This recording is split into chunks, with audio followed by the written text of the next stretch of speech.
I know. It's very long. So Rev, try cut off.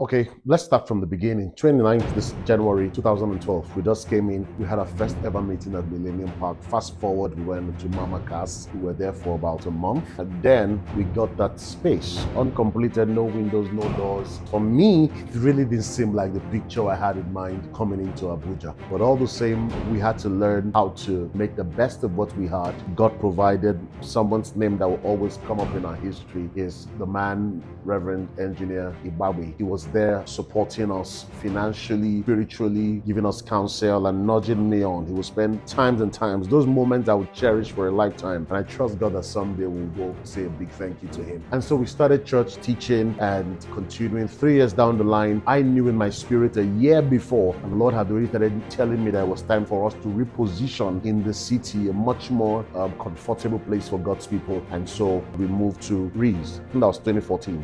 We moved to Rees Continental Hotel. There we were working, preaching, week in, week out. One major thing that happened in Rees was our capacity to receive increased because we had to pay the bills. So God supplied every need, increased his people financially from me to everybody along the line. That same season of being in Rees was when we eventually launched our first. There was a particular year where we had Christmas fall on a 24th was a Sunday, 25th was Christmas Day.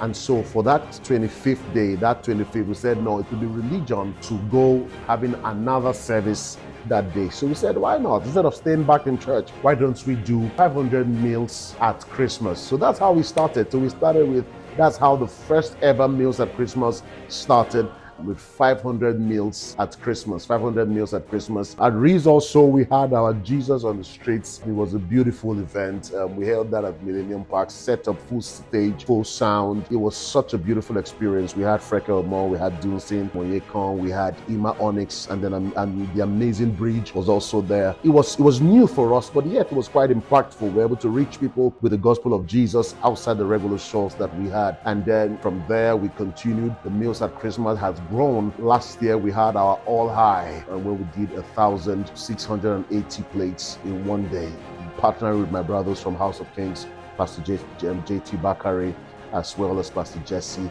It was such a beautiful, of the Tribe Church, such a beautiful experience. So from Rees, we got an instruction from the Archbishop asking us to move to our current location, right in the heart of one of a group of schools here in Area 1, Durumi, Abuja. And it came with an entirely new experience. Now we had to own things. We had to buy ACs. We had to now begin to grow in our assets. You know, in the hotel, we had ACs for ourselves.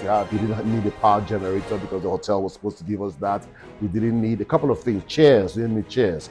And so now we had to start growing, start building. So now we moved into our building phase. We learned to build, we learned to acquire, and we are still on that journey. We somewhere on the lockdown in 2020 is not one to forget. Lockdown came with an entirely new paradigm of doing church without the building.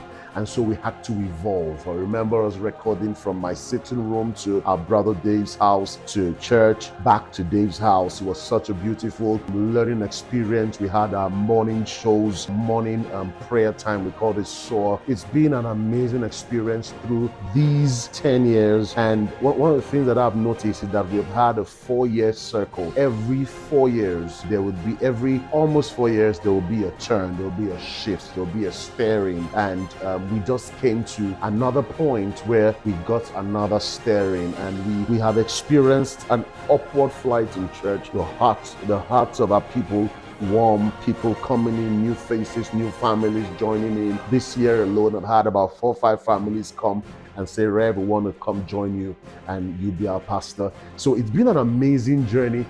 All the defining moments I can't really highlight here, but it's been absolutely 10 years of God's amazing grace.